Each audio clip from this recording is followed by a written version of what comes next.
அடுத்தது ஒளி. தேவனுக்குள் ஜீவன் இருந்தது. அந்த ஜீவன் மனுஷருக்கு ஒளியா இருந்தது. அப்போ மனுஷருக்கு ஒளியா இருந்தது எது?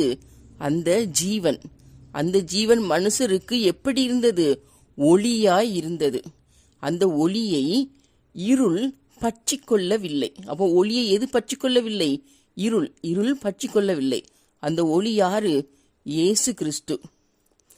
அடுத்தது தேவனால் அனுப்பப்பட்ட மனுஷன் இருந்தான். அவன் பேர் யோவான். இந்த யோவான் ஒளியை குறித்து சாட்சி கொடுக்க வந்தான். மெய்யான ஒளி எதுனா, உலகத்திலே வந்து எந்த மனுஷனையும் பிரகாசிக்கிற ஒளிதான் மெய்யான ஒளி. இந்த மெய்யான ஒளியை குறித்து சாட்சி கொடுக்க வந்தது யாரு? யோவான். இந்த மெய்யான ஒளி யாரு? இயேசு கிறிஸ்து.